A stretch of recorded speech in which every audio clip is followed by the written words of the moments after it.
pessoal, estamos aqui em mais uma oportunidade do nosso YouCast.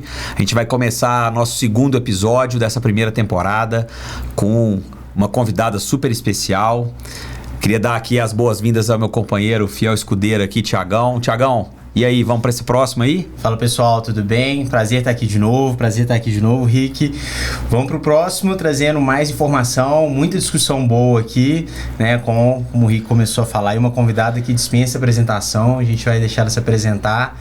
E espero que seja mais um programa que vocês gostem muito aí, e igual nós vamos gostar aqui de aprender juntos, né? Isso aí, pessoal. Então, nós vamos chamar rapidamente a nossa convidada, vou dar oportunidade para que ela se apresente, para que ela fale um pouco não só da formação acadêmica, mas também da experiência prática, que é muito rica. A gente tem aqui como premissa básica a aplicabilidade prática das informações que a gente compartilha no nosso podcast. Então, a gente, claro que vamos ter também convidados nos próximos episódios, que são pessoas que vêm do mundo acadêmico, né, Thiagão? Pessoas que trabalham com docência e pesquisa diretamente e em full time, mas a gente sempre vai primar por profissionais que tenham esse equilíbrio perfeito entre a prática clínica e a docência. Então, Yara, prazer tê-la conosco aqui, prazer tê-la conosco no dia a dia na The Unit, né? O Yara vivendo ali, é uma pessoa, né, que convive conosco no dia a dia, atende conosco e que engrandece enormemente o nosso projeto aqui em Belo Horizonte. Mas é um prazer tê-lo conosco aqui no nosso podcast e eu queria que você começasse se apresentando para que as pessoas entendam de onde vem essa qualidade de informações que aqui nós vamos compartilhar. Vamos lá. Olá, pessoal. Meu nome é Yara. Primeiro eu queria agradecer aqui ao Thiago e o Rick, né, pela confiança, por mais um podcast aí. Espero contribuir muito. Bom, eu sou formada há mais ou menos 16 anos e trabalho com análise de movimento há quase 10 anos. Trabalho nessa área, né? Sou fisioterapeuta, especialista em ortopedia e esportes. Trabalho com esportes e com ortopedia e ministro também disciplinas na faculdade relacionadas à análise de movimento, tecnologia na fisioterapia. Então estou há 9 anos trabalhando com análise de movimento e há 15 anos atendendo aí clinicamente atleta e pacientes da ortopedia. E estou nesse meio, né, no meio acadêmico, participo de pesquisa na faculdade que eu trabalho, também com essa área de análise de movimento. Então eu espero poder contribuir um pouquinho aí. Um pouquinho não, vai contribuir muito aqui. Meu mestrado, esqueci de complementar, que meu mestrado é em análise de movimento, né, em desempenho funcional, e o meu mestrado foi em análise de movimento e biomecânica do esporte. Sensacional, né? O nosso YouCast aí tem como assinatura o movimento sempre, e a gente primou por trazer esses primeiros episódios dessa primeira temporada, todos voltados realmente para soluções relacionadas ao movimento. A gente falou no último episódio sobre como planejar um retorno à atividade física, à atividade laboral, atividade cotidiana, a periodização e planejamento, e aqui a gente vai falar sobre um aspecto extremamente importante. Então, rapidamente, conectando ao nosso bloco principal aqui do nosso podcast, a gente vai abrir o The Expert desse segundo episódio, e o nosso The Expert hoje tem um grande tema central, que é a avaliação em 2D. Né? Nós sabemos que todo mundo gostaria de ter um laboratório em 3D na prática clínica, e a gente vai entender aqui hoje o quanto vale aquela nossa avaliação feita com smartphones, com câmeras, enfim, com todos os equipamentos possíveis de se avaliar em 2D, até o nosso olho, né? Nosso olho que avalia em 2D também. Então a gente vai entender hoje um pouquinho. O nosso tema central, então, hoje são as avaliações em 2D. Thiagão, você usa avaliação 2D, cara, no seu dia a dia? Cara, eu uso não só para avaliar a marcha, né? Muitas vezes a gente fala avaliação 2D e pensa em marcha primeiro, né? Mas para avaliar diversos movimentos, né? Avaliar padrão de movimento. Então é um recurso que eu uso muito no meu dia a dia, como você falou, com smartphone. Já utilizei antigamente com câmeras, posicionava uma câmera no plano frontal, uma câmera no plano sagital ali. Hoje tem alguns gadgets também que ajudam, né? Algumas tecnologias. Então eu uso bastante, eu acho que é um recurso válido, né? Vamos ver aqui o quanto posso ser aprimorado esse recurso aqui. Né? E aí já jogando pro Expert ali, né? Isso. Jogando para o Yara ali. Yara, eu quero que você conte pra gente, né? Como que essa avaliação do movimento em 2D pode contribuir no entendimento geral do movimento humano, né? Como que você enxerga isso? Como que você aplica isso no dia a dia? Bom, a gente sabe que a análise de movimento é uma ferramenta do fisioterapeuta, né? É o nosso principal foco de intervenção, é o movimento. Então, a ideia é a gente utilizar a ferramenta em análise 2D, né? A videografia, para entender esse movimento e perceber, através da análise de movimento, o que esse paciente pode apresentar de alteração. Então, eu costumo dizer que quando a gente faz uma avaliação do movimento, ali a gente já consegue fazer algumas inferências, né? De alguma alteração, seja musculoesquelética, seja mecânica desse movimento. Então, a gente consegue utilizar essa ferramenta 2D. A gente vai discutir um pouquinho aqui, né, sobre as vantagens, as limitações, mas essa ferramenta é uma ferramenta possível da gente avaliar disfunções de movimento, que é o nosso principal foco de atuação, e ter algumas inferências para a gente completar a nossa avaliação. Então, dentro do raciocínio clínico, né, que é a linha de segmento que a gente segue aí para entender um paciente, a partir do momento que a gente faz uma história da moléstia, que a gente escuta esse paciente e levanta as nossas hipóteses, é primordial a gente começar essa análise de movimento pelo 2D. Que a partir do momento que a gente faz essa análise de movimento, e aí a gente vai falar um pouco sobre as ferramentas melhores para utilizar, a gente consegue fazer algumas inferências com relação às causas dessas disfunções de movimento. Então, a gente sabe que não existe bem um padrão correto, né, de movimento e postura, que o movimento ele é ambiente dependente, tarefa dependente, mas quando um paciente faz algum movimento e a gente percebe uma disfunção de movimento, a gente consegue ir lá na cinética e cinemática e investigar isso um pouco melhor para entender o porquê que ele está fazendo aquele movimento, né, que a gente sabe que o movimento que o paciente escolhe é um movimento que ele tem menor gasto energético. Então, a gente precisa entender, através da análise de movimento, qual a disfunção que ele tem ali de valência musculoesquelética, que a gente consegue entender o porquê daquele movimento e perceber, principalmente, se isso tem relação com a queixa dele ou a performance, né? Porque não necessariamente uma alteração de movimento, uma disfunção de movimento, pode levar a alguma dor ou alguma alteração na performance. Fazendo um apanhado do passado aqui, eu tô te vendo falando aqui, tô pensando alguns anos atrás, na minha época de graduação, que em nenhum momento, na minha época, até pela disponibilidade tecnológica que nós tínhamos na época, né? Eu me formei aqui em 2006 e a gente não tinha essa disponibilidade tecnológica que a gente tem hoje, né? E assim, mas eu não me lembro em nenhum momento da minha graduação a gente ter avaliado com o uso de câmeras fotográficas e nem câmeras de filmagem, tá? Você acha assim, e tudo era feito no olho. A gente avaliava no olho. Qual que você acha que é o upgrade que nós tivemos como fisioterapeutas a partir desse nosso maior acesso à tecnologia? No seguinte sentido, eu não tenho uma possibilidade de usar um aplicativo, não tenho a possibilidade de usar uma câmera sequer, eu vou ter que avaliar no olho, tá? Essa minha avaliação no olho, ela fica muito atrás em termos de confiabilidade, em termos da qualidade da informação que vai sair desse meu olhômetro comparado com o uso das novas tecnologias. Você acha que realmente foi um grande upgrade esse nosso acesso à tecnologia nos últimos tempos? Eu acho que sim. Quando a gente leva em consideração o conceito de tecnologia, né? Tecnologia é tudo aquilo que melhora um pouco a nossa vida. Então, o celular é uma tecnologia no que se refere ao orelhão, por exemplo, que a gente tinha antigamente, né? Então, tecnologia não necessariamente tem a ver com robustez tecnológica, tem a ver com facilitação de caminho. Então, é possível sim a gente fazer essa avaliação a olho nu, até porque é um 2D. O que acontece é que esse acesso a essa tecnologia, seja uma câmera comum, né, que não necessariamente um aplicativo, e eu vou falar um pouco melhor dos aplicativos que a gente pode utilizar, mas o olho nu, aquela avaliação ali, a gente consegue sim fazer várias inferências e fazer uma avaliação de qualidade. É claro que isso é aliado diretamente à prática clínica, né? Ao seu treino de olho para que você consiga perceber as alterações, mas de novo, mais importante que as alterações é fazer a conexão disso com a queixa. Esse é um ponto respondendo a sua pergunta. Mas pensando em termos de tecnologia, eu vejo como muito positivo, já que a gente tem acesso e basta ter uma câmera, e a maioria dos aplicativos hoje em dia são de livre acesso, né? A gente ter essa tecnologia para facilitar marcadores, para a gente facilitar a visualização, às vezes em câmera lenta, né? Para quem tem mais dificuldade de fazer uma análise de movimento rápido. Então, levando lá para o mundo do esporte, que a gente avalia um gestual esportivo que às vezes é em alta velocidade, quando a gente transporta para esses aplicativos, a gente consegue fazer uma avaliação em slow motion e a gente consegue ir percebendo ali as pequenas disfunções de movimento em cada segmento. Até porque, como a gente não existe um padrão de movimento, o paciente vai fazer movimentos diferentes dependente do ambiente da tarefa que ele está sendo solicitado. Então, essa avaliação no aplicativo nos permite fazer idas e vindas nessa análise que favorece bastante. É um atalho que nós construímos aí, né? Não é um único caminho, mas é um atalho muito importante, né? É claro que a tecnologia, só te cortando aqui, Henrique, assim, a gente precisa utilizá-la, mas a gente não necessariamente precisa ficar refém, né? A gente precisa entender até que ponto ela facilita, até que ponto ela atrapalha um pouco. E nada vai substituir o nosso raciocínio clínico, né? Então, a análise de 2D, assim como todas as ferramentas de intervenção, é mais uma ferramenta de avaliação. Então, a gente tem inúmeras, inclusive a avaliação, né, do movimento a olho nu, a gente tem a tecnologia, mas a gente tem 1 milhão de ferramentas que a gente vai utilizar a favor do raciocínio clínico. Então, o desfecho final é o raciocínio clínico e a elaboração da conduta baseada nessa ferramenta.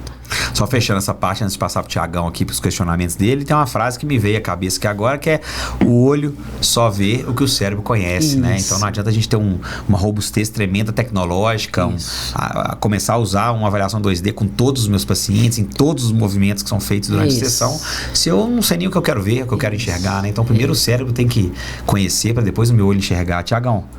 Isso é bem legal. Aqui, vocês falando, eu tava percebendo aqui que é importante falar que a gente não avalia o lesão, assim, né? A gente avalia o movimento. Isso. Se tem lesão, se ela vai contribuir para a lesão, se ela está contribuindo para a lesão, aí é o raciocínio clínico do fisioterapeuta que a gente vai precisar desenvolver, e desenvolve com o tempo, como você falou, né?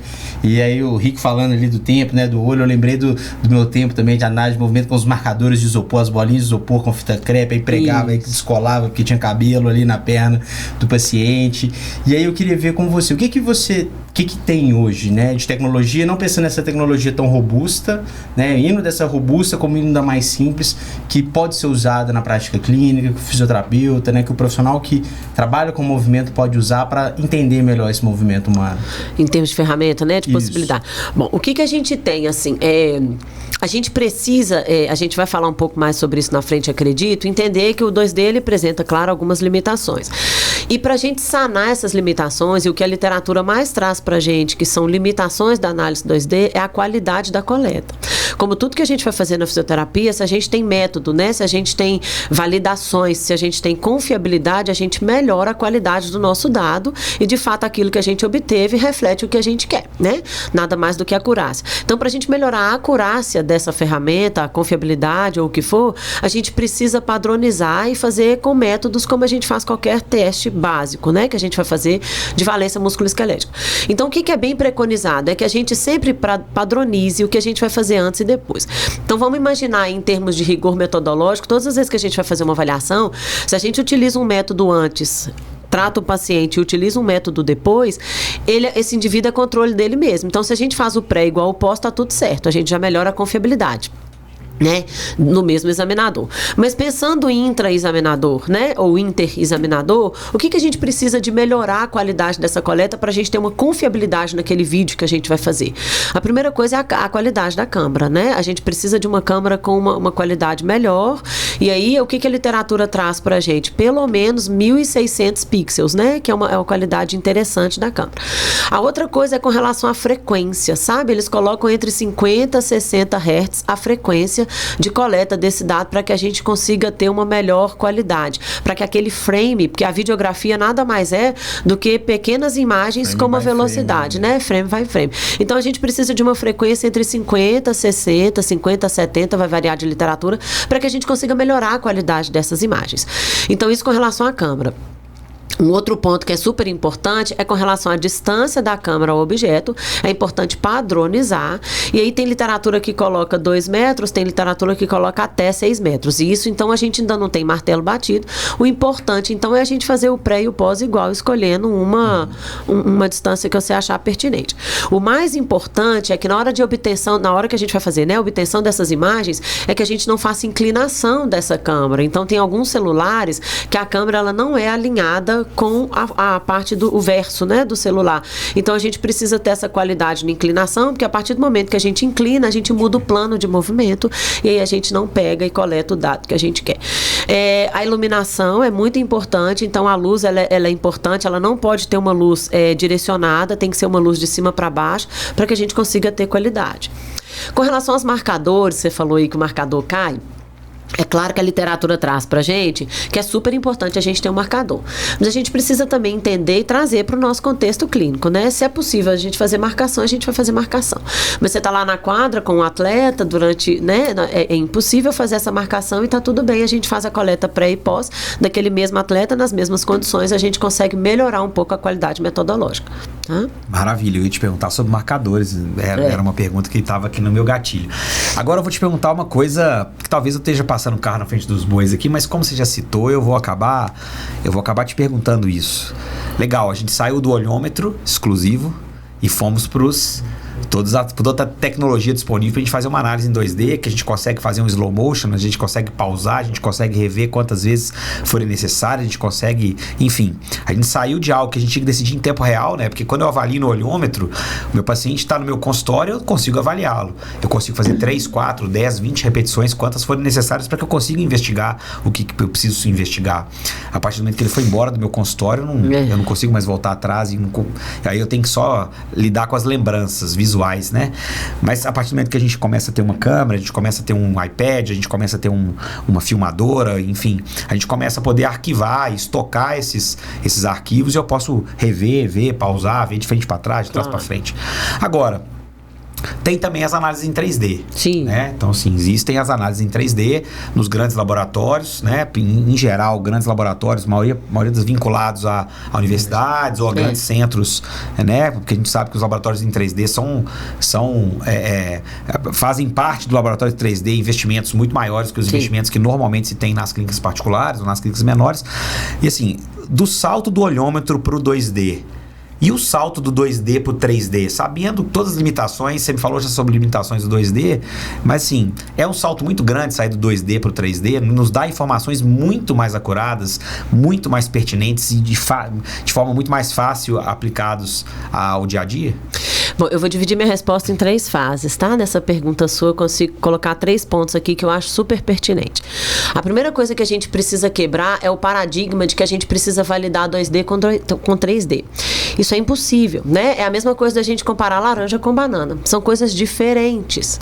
A gente precisa validar o 2D com o 2D pensando em termos de plano.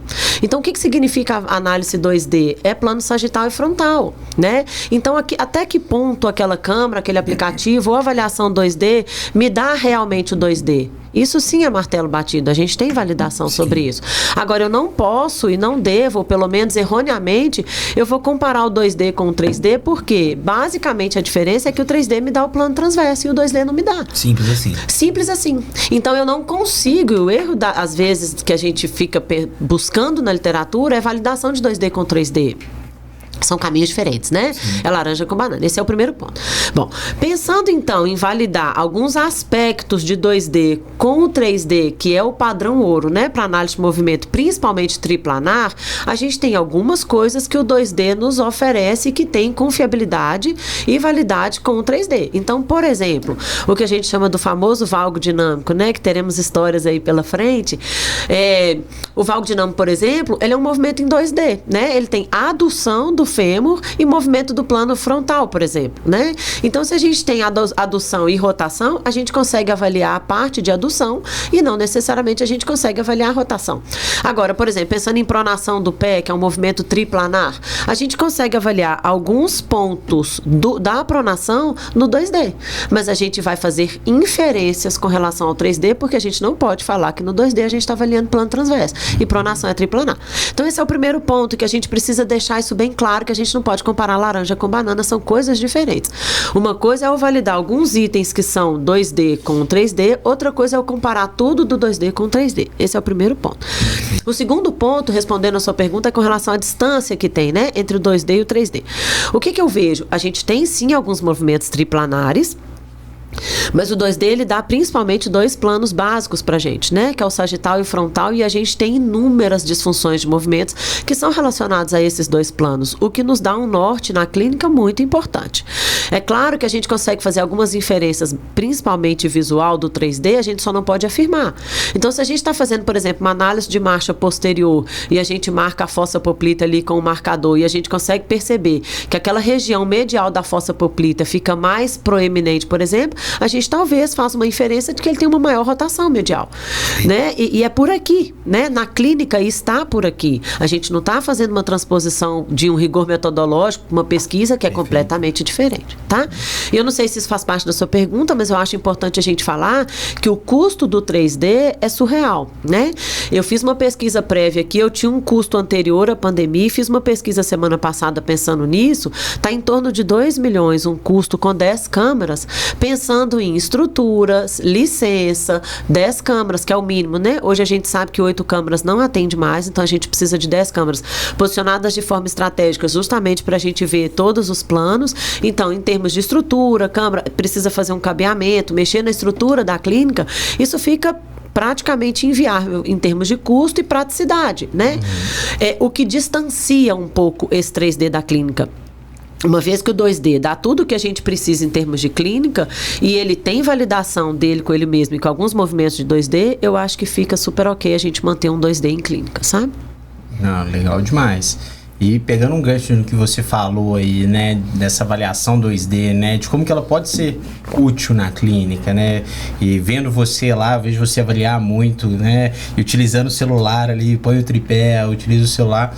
Eu queria que você falasse assim pro fisioterapeuta que quer melhorar isso, né? Ele quer começar a estudar, quer entender um pouco mais quais são as variáveis, quais itens normalmente, vamos analisar, por exemplo, a análise de marcha. Sim. Que você olha ali, né? Você vê a cadência, você vê simetria, o que você tenta olhar ali que é um começo para entender esse movimento, né? Se esse movimento tá normal ou não tá tão normal assim, se a gente pode dizer assim. Essa é uma pergunta ótima, Thiago, que eu sempre falo com os meus alunos ou nas palestras que eu vou dar, que a gente tem que pensar o que a gente está buscando. Numa avaliação geral, e vocês falaram muito isso lá no podcast passado, a gente sempre precisa entender o que a gente quer buscar. E isso é sempre norteado pela hipótese que a gente levanta quando o paciente conta alguma coisa pra gente, ou o atleta. Então, quando você vai fazer uma análise de movimento, seja de marcha, de corrida, de salto, agachamento, você já está com alguma hipótese de alguma disfunção que aquele paciente ou aquele atleta provavelmente apresenta e você já direciona, já foca a sua avaliação para aquilo. Esse é o principal ponto. O outro ponto é que, por exemplo, vamos pensar em termos de largura do passo, tamanho da passada, comprimento. São valências que vão dar poucas informações para a gente no que se refere à ortopedia e esporte, principalmente com relação ao queixa do paciente. Então, embora sejam valências validadas no 2D, que essa última meta-análise trouxe pra gente, eu acho que são informações pouco práticas. Então, respondendo a sua pergunta de forma bem direta, quando eu faço uma análise de marcha do paciente, eu faço uma análise biomecânica. Então, eu tento entender a cinética e a cinemática daquele momento, pensando em fases da marcha. Então, quando a gente vê lá na faculdade, né, na cinese, aquelas 300 fases de análise de marcha, contato inicial, não faz o menor sentido aquilo. A gente tem que pensar em qual fase, basicamente, a gente tem intervenção mecânica, a gente tem força de reação do solo e a gente tem potenciais forças lesivas e como que aquele corpo lida com aquelas forças para saber se isso tem a ver com energia no fluxo da cadeia. Então, por exemplo, vou dar um exemplo básicozinho. Quando a gente está no contato inicial, a gente tem que ter, por exemplo, o calcâneo neutro invertido, pela forma lá do ângulo do colo do fêmur. A próxima fase que a gente precisa, que é a resposta à carga, a gente precisa que esse paciente apresente uma pronação. E a gente precisa que esse paciente apresente uma rotação medial de fêmur e tíbia e uma flexão de joelho. São ferramentas, são estratégias de absorção de carga. E se essa carga não é absorvida dessa forma mecânica, algum tecido ascendente pode ficar sobrecarregado com relação a isso. Então, é a gente entender até que ponto o excesso ou o déficit de um movimento que a gente espera e deseja, né, não é que é correto, está impactando naquele joelho, por exemplo. Então, vamos imaginar que aquele paciente não faça uma rotação, ou ele não faz uma flexão do joelho na resposta à carga e aumenta a rotação medial do fêmur. Será que esse aumento de rotação medial do fêmur que eu estou inferindo no meu 2D é em função do déficit de flexão do joelho e isso tem a ver, por exemplo, com uma dor patelofemoral que tem componente em plano transverso frontal? Então, são coisas que a marcha vai me dar para eu explicar. Então, na verdade, eu faço o caminho contrário. Eu avalio o paciente, percebo as disfunções de movimento que ele apresenta para depois testar minhas hipóteses de valência e fazer essa conexão, que é o que a gente chama de diagnóstico fisioterapêutico. Então, a avaliação da marcha, você precisa saber o que você está buscando na marcha. Então, não adianta você avaliar só a cadência, alguma coisa assim que não vai te dar informação prática, principalmente com relação à queixa do paciente. Eu respondi? Respondeu, legal demais. Eu tô lembrando aqui também de outro ponto importante. Eu li um estudo há pouco tempo atrás, um estudo feito nos Estados Unidos, que perguntou-se para diversos fisioterapeutas, não me lembro ao certo qual era o tamanho da amostra, tá? Que respondeu ao questionário, mas a conclusão do estudo é que menos de 50% dos fisioterapeutas americanos utilizam a análise em 2D no dia a dia prático da clínica, tá? E desses menos de 50% dos fisioterapeutas americanos que usam a avaliação em 2D, eles utilizam em menos de 25% dos casos que eles atendem no dia a dia. Isso mostra que mesmo com a disponibilidade tecnológica que se tem lá nos Estados Unidos, muito maior do que a nossa disponibilidade tecnológica em geral, tá? Mesmo com isso, ainda é muito pouco utilizado no dia a dia da clínica, tá? Claro que tem centros de estudo e pesquisa que utilizam, clubes de esportivos que utilizam a todo tempo, mas no dia a dia das clínicas ainda é muito pouco utilizado. E aí eu pensando o seguinte, vamos supor que esse nosso podcast aqui, esse nosso episódio, ele desperte o interesse em fisioterapeutas que não utilizam a avaliação 2D em começarem a utilizar.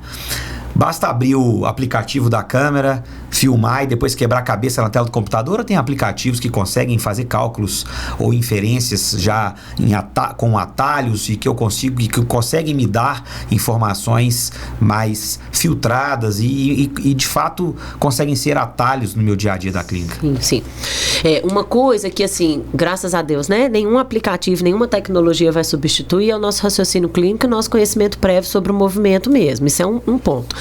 Então, eu tenho sim alguns aplicativos e os que a gente mais utiliza, na verdade, é os que a literatura traz, que tiveram validade para avaliar o 2D, é o Knovia, né? Que é o que a gente mais utiliza, e o Dartfish. Então, esses dois aplicativos, a gente consegue fazer a transposição desse vídeo da nossa câmera. O Knovia, por enquanto, ele só tem para computador, então a gente faz a transposição do nosso vídeo para o computador, e no computador a gente consegue lá no software, além de fazer essa análise em slow motion, o que facilita muito, ele consegue fazer marcações. Então, essas marcações, eu acho que elas são fundamentais para a gente fazer essa análise, mas também para fazer um feedback visual com o paciente, que eu acho que é muito rico, sabe? A partir do momento que a gente consegue fazer as marcações, fazer a nossa intervenção e depois perceber essa melhora do movimento, para o paciente isso é muito rico. Agora, o aplicativo que seja, né, a partir do momento que ele consegue fazer as marcações, ele não necessariamente faz análise de movimento por nós. Então, a análise de movimento, ela precisa ter um conhecimento prévio de biomecânica mesmo, principalmente gestual, quando se trata de esporte, ou do que você deseja como ideal, porque não tem um movimento correto, por exemplo, de marcha, nem de agachamento, né? A gente não padroniza. Cada um tem ali o seu cardápio de movimento que tem a ver com o que você faz no seu dia a dia, sua tarefa, seu ambiente. Mas a gente tem aquela sequência de movimentos, por exemplo, que a gente considera ideal para que o corpo tenha menor gasto energético e menor possibilidade de lesão frente à demanda que ele vem. Então, é a capacidade dele frente à demanda. A partir do momento que a gente sabe qual é uma sequência ideal ou que é desejado dentro de qualquer movimento que a gente vai avaliar, ou dentro do gestual esportivo, por exemplo, do nosso atleta, quando a gente faz essa transposição do vídeo para o aplicativo, a gente sabe o desejado, vê o anormal e consegue fazer essas relações. Mas a análise mecânica mesmo é uma capacidade nossa mesmo de análise de movimento, que é inerente ao físio, né? Bom demais, isso aí reforça aquela nossa ideia de que a ferramenta só é um atalho, realmente só nos ajuda a perceber algo que a gente tinha mais dificuldade de perceber anteriormente, ou a gente tinha menos oportunidade de perceber anteriormente, né? Tiagão, mais alguma coisa? Eu tenho mais algumas aqui engatilhadas. Sim, tem. Não, eu acho isso super legal, que mostra e coloca o fisioterapeuta, esse profissional que analisa o movimento como figura principal ali na avaliação, no diagnóstico desse paciente, né? E deslocando cada vez mais do diagnóstico de doença, né? Focando no diagnóstico do movimento, né? Isso é bem legal, mostrando que fisioterapia não é fácil, né? Que tem que estudar. Ainda bem. Né? Exatamente, que tem que estudar, Ainda né? bem. Porque só assim a gente consegue entender o movimento, né? Bom demais. Bom, outro detalhe interessante da avaliação 2D é o seguinte, e isso eu já falei em algumas oportunidades também, em palestras e aulas, eu sou treinado em observar movimento. Eu trabalho com isso há muito tempo. Nós três trabalhamos com isso há muito tempo. Talvez boa parte dos nossos ouvintes aqui também trabalham com isso há muito tempo. E a gente sabe quando o paciente ele passou a se movimentar de uma forma diferente, se ele já está atingindo aqueles objetivos que eu tinha traçado no início, se ele já está conseguindo controlar aqueles fatores que eu queria controlar no começo, que eu acho que fazem dentro da rede de determinantes. Ela faz conjugados, elas fazem ou contribuem para que a lesão lesão aconteça, ou a dor, ou a disfunção, enfim. Mas o meu paciente não entende nada de movimento boa parte das vezes, né? Eu tenho até uma frase célebre que eu falo nas minhas aulas, que é: quanto mais o paciente entender sobre movimento, maior a chance dele melhorar. Né? Não melhorar só o movimento, mas melhorar no geral. Ele resolver seus problemas. Mas o paciente, em geral, ele não sabe nada sobre movimento. E até pouco tempo atrás, a gente era refém do paciente acreditar no que a gente estava falando, né? Nossa, olha como você está movimentando melhor. Isso. Olha como se antes fazia isso e agora você não faz mais. Às vezes ele nem percebia nada, né? Muitas das vezes, você vai, por exemplo, fazer uma avaliação do ritmo lombopélvico, ou você vai fazer uma avaliação de um movimento qualquer, como um agachamento unipodal, ou uma aterrissagem de um salto, ou até mesmo os componentes da marcha, né? O paciente não sabe nada, e se você falar com ele, falar assim, você está tendo um desabamento do arco plantar importante numa fase que não era para o arco desabar, ele não percebe, ele nem sabe, muito menos nem sabe onde está o arco, muito menos que o arco teria que desabar, ou que está desabando mais ou menos, enfim. Então eu acho que no passado eu era refém do paciente acreditar em mim. Eu tinha que falar com ele, não, se você de fato está melhorando, eu percebi aqui que antes você movimentava ao flexionar-se à frente, antes você movimentava primeiro a coluna para depois movimentar o quadril, e hoje você tem um movimento harmônico que o quadril compartilha com a coluna o movimento. Mas eu acho que a avaliação em 2D e toda essa tecnologia envolvida, ela é uma excelente ferramenta para esse feedback, para o visual que o paciente necessita da melhora dele e, sobretudo, aumenta demais o engajamento do paciente na tarefa, na jornada de reabilitação. E todos os estudos que eu já li e que eu venho lendo sobre engajamento, eles cada vez me mostram mais que quanto maior o engajamento, maior a chance do paciente melhorar, né? Então, eu acho que eu queria entender e queria que você desse sua opinião o quanto que a avaliação também é importante para o paciente, não só para você, porque a gente falou até agora só o quanto a avaliação é importante para nós fisioterapeutas ou para nós profissionais, mas o quanto ela é importante também para o paciente, o tanto que o advento da utilização das tecnologias e as análises em 2D, elas são importantes também para o paciente entender qual é o nosso objetivo com ele, o quanto ele está caminhando a passos largos ou o quanto ele não está atingindo aquilo.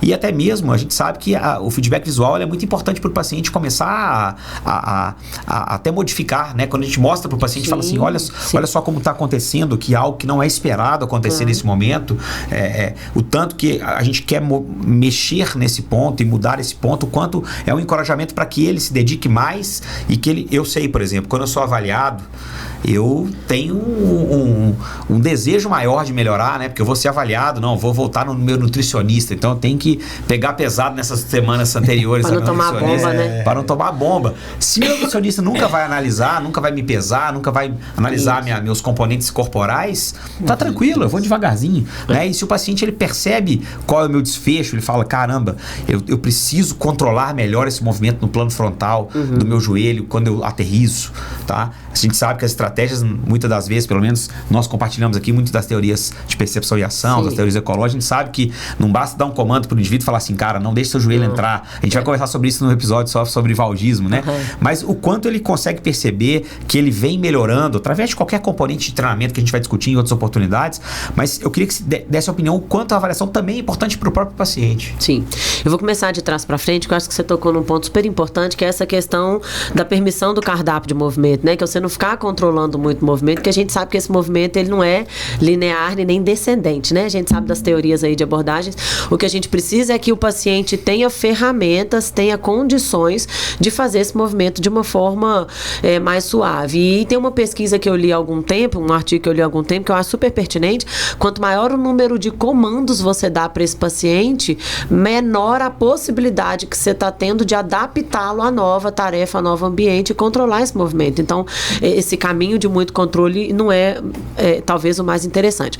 Mas pensando em análise de movimento, eu costumo fazer o seguinte, primeiro eu explico para o paciente, né, o porquê dessa avaliação. Então ele precisa entender o porquê que ele está sendo avaliado, porque na verdade a avaliação fisioterápica vai em busca da causa daquela disfunção, porque a gente trata o paciente, né, e não uma patologia. Então a gente está tentando buscar o porquê que ele tem aquela dor e essa causa dessa dor ou dessa disfunção, seja a queixa de performance, ela pode ter, né, ela é multifatorial e inclusive não linear, o que dificulta um pouco mais o nosso raciocínio, né? Graças a Deus de novo. Então a gente precisa levar em consideração vários fatores. Mas quando a gente faz avaliação, a gente fica munido de dados, né? Então a gente tem os dados pré. Então vamos imaginar que de fato o grande elo fraco de um paciente seria, por exemplo, uma limitação de movimento de dorsiflexão em cadeia fechada.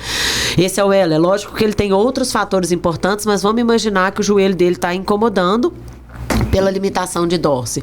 A partir do momento que a gente mediu, e a gente tem hoje vários dados normativos, né, para várias valências que a gente precisa, e a gente fez as intervenções e percebeu que esse valor aumentou depois, né, e junto disso ele também teve as percepções dele de melhora de desempenho, de queixa, a gente consegue provar para ele que de fato ele foi avaliado, que ele teve uma intervenção e que de fato ele melhorou. Porque antes a gente ficava né, assim, eu acho que você melhorou, e só no subjetivo do paciente. Que a gente sabe que a gente tem um viés na literatura, como é que chama o nome desse viés que eu esqueci, que o paciente fala que melhorou. O efeito Polite, né? Mesmo sem ter melhorado, né? É um viés. E isso a gente não pode confiar nessa, porque às vezes ele quer agradar o terapeuta. Então, se a gente tem esses dados ali, claro que para o paciente a gente vai mostrar de forma linear, mas a gente sabe que para nós a avaliação disso não é linear, mas se ele tem esse dado pré e pós, ele consegue perceber.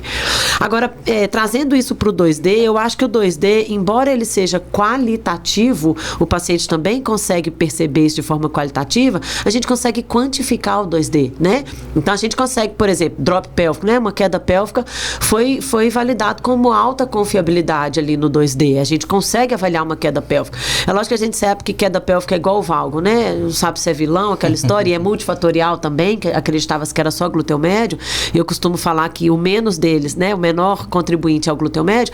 Mas se a gente tem ali uma queda pélvica, a gente consegue, por exemplo, através dos marcadores e através dos aplicativos de avaliação 2D, fazer ali uma quantificação dessa queda em termos de ângulo. E se a gente consegue fazer nossas intervenções, depois lá na frente a gente vê que esse deslocamento não foi tão grande igual era. Então a gente consegue transformar, inclusive, a análise qualitativa do 2D em quantitativo e mostrar para o paciente isso. Então eu costumo falar que o paciente, ele é o principal ali. Então a hora que você está fazendo uma avaliação, primeiro você precisa explicar para ele o que você vai fazer. A partir do momento que ele te dá uma hipótese, você vai mais ou menos falar os testes que você vai fazer, e é claro que esses testes eles vão mudar durante a sua avaliação, não é igual a gente aprendeu na faculdade, né, ativo, resistido, não é assim mais, né, não é assim inclusive que eu ensino, ali vai depender do que ele apresenta de um teste, para você tentar achar o gap, e a partir do momento que você tem aquilo ali, ele precisa entender por que você está testando. Se ele queixa com você de dor no joelho, por que você está avaliando prova de função muscular do quadril? Né? Ele precisa entender num determinado momento que dor patelofemoral, por exemplo, ou dor anterior no joelho, está relacionado com queixas proximais, né? Com valências proximais.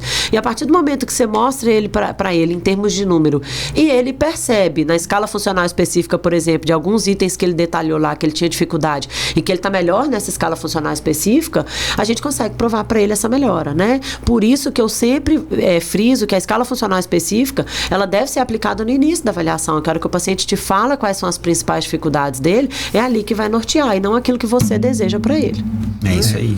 E vale ressaltar que essa escala funcional específica é específica do paciente, né? Não é nenhum dado validado, assim, diretamente, que a gente vai perguntar para ele o que você faz, o que você gosta de fazer, o que você não tá fazendo, o que você fazia antes, exatamente, né? Dá uma nota de 0 a 10 antes, ali, a gente pode até ver depois como que ele faz. Não só perguntar quais são os itens, mas você pode avaliar aqueles itens, né? Quantificar em termos de limitação.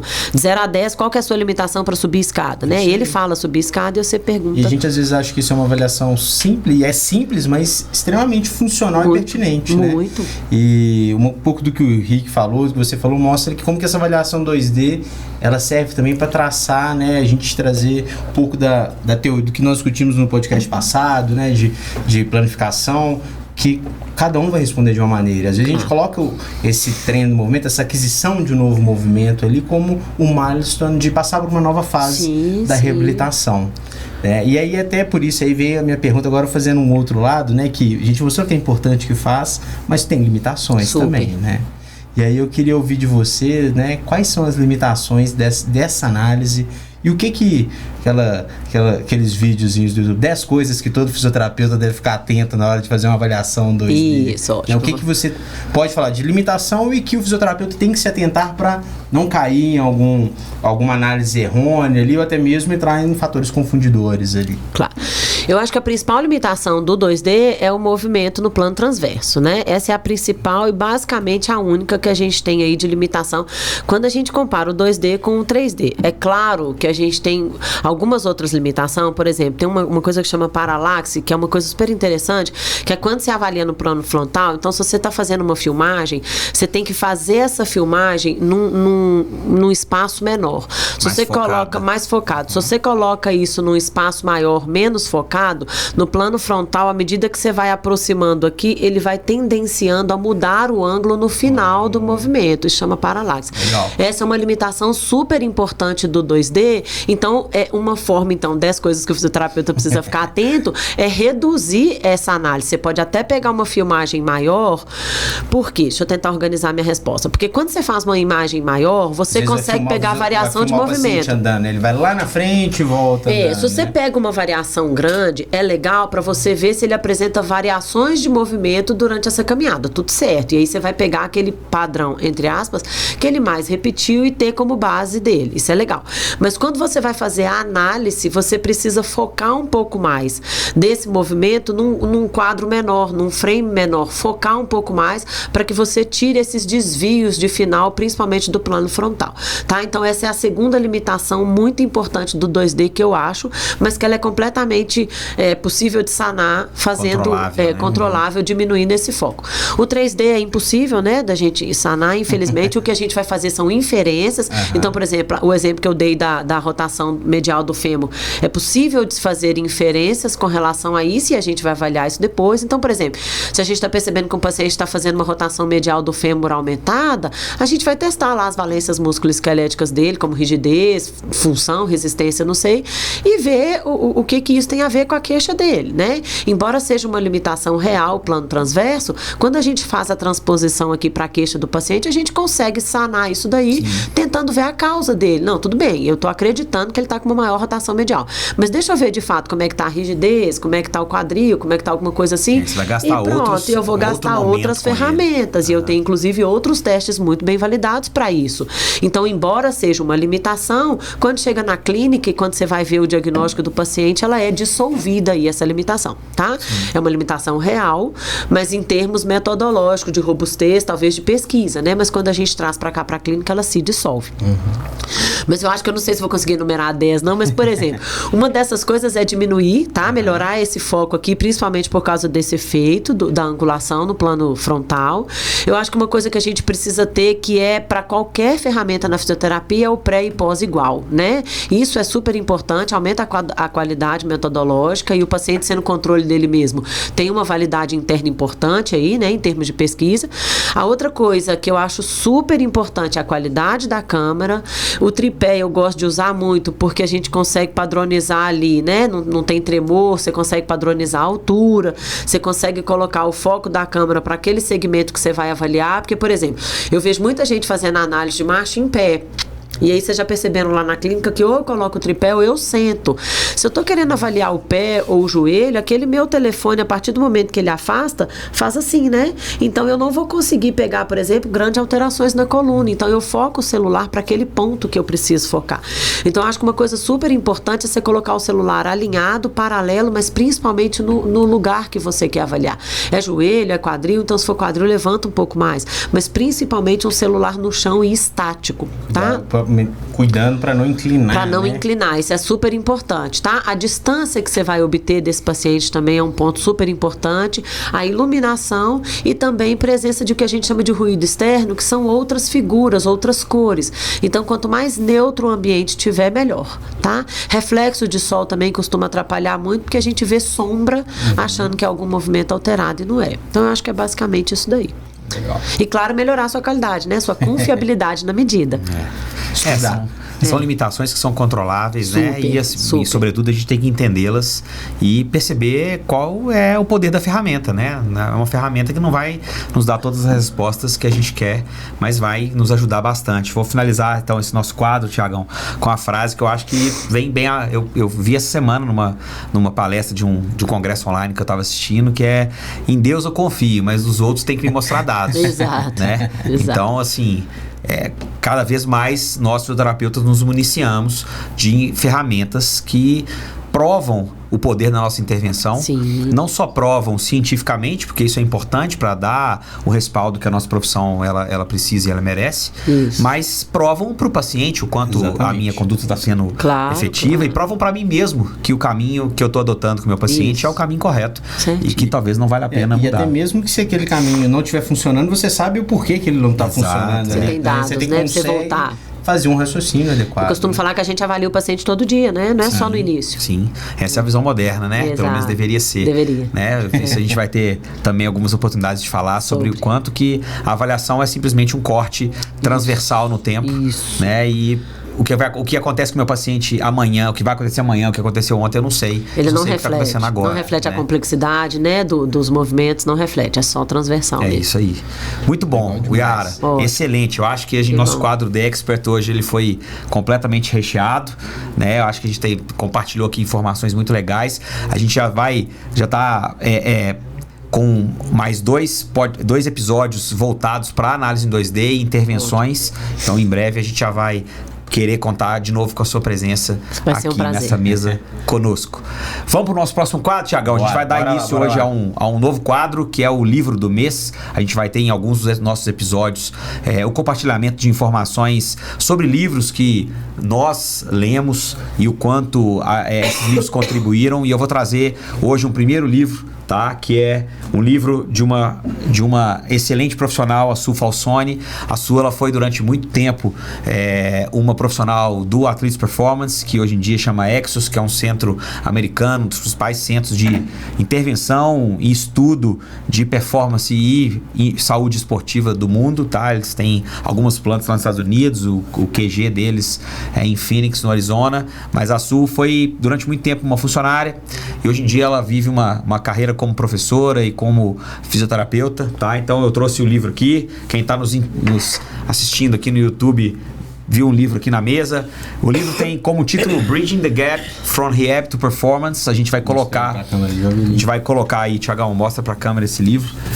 A gente vai colocar o link desse livro para que vocês vejam, tá? É um livro que é o meu livro de cabeceira atualmente. Eu recorro a ele com grande frequência para montar as minhas aulas, e é um livro que simplesmente fala, basicamente o que o livro engloba é exatamente a programação da jornada de reabilitação, algo que a gente falou no nosso último episódio, o quanto é importante a gente, como fisioterapeuta, sabermos atuar nas primeiras fases, aquelas fases de controle da dor, controle do edema, a fase de implementação de estratégias para a promoção da cicatrização, mas o próprio título diz ocupando esse espaço entre a reabilitação e a performance, né? Então o livro ele tem um apreço muito grande pelas fases finais da reabilitação, as fases de requisição de força, potência, velocidade, coordenação, agilidade. Então é um livro que eu acho que ele tira o fisioterapeuta, aquele fisioterapeuta que está acostumado a trabalhar no consultório, que só tem uma maquinha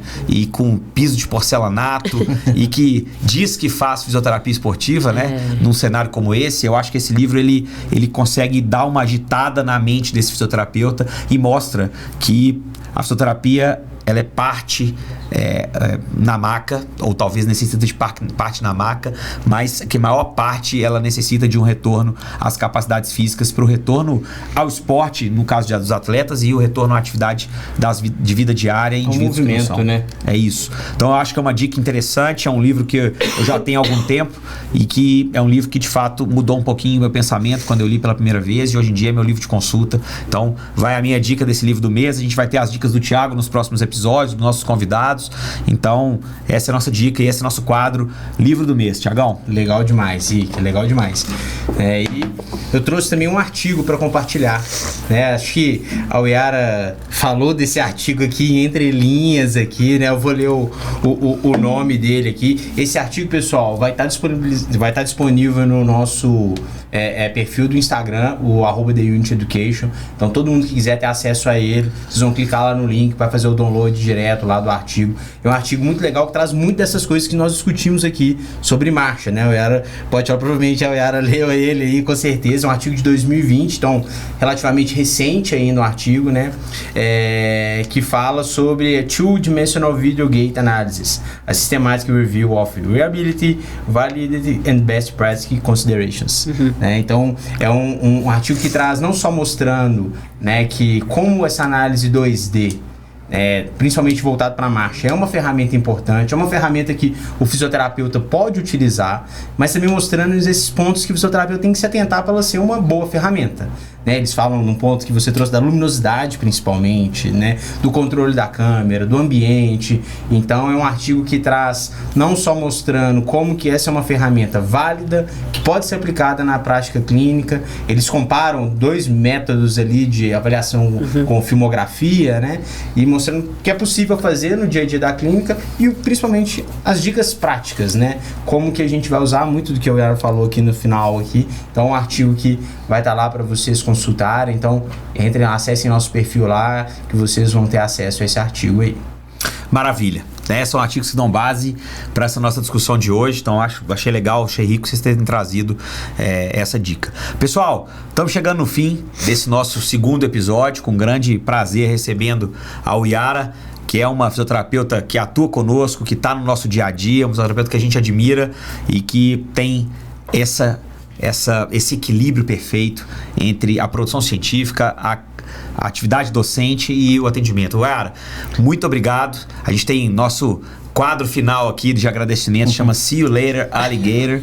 Então, vai para você hoje esse nosso obrigado e espero contar com você na produção dos próximos, nos bastidores, mas também aqui no nosso front, nos próximos também. Vamos te chamar para te sabatinar alguns convidados aqui também junto conosco, viu? Estou às ordens, eu queria agradecer a oportunidade, né? É sempre muito rico discutir com vocês, que também são referências assim para mim, então é um prazer muito grande estar com vocês no dia a dia e nesse nosso projeto aí. Podem contar comigo sempre. Obrigada. Valeu demais, Yara.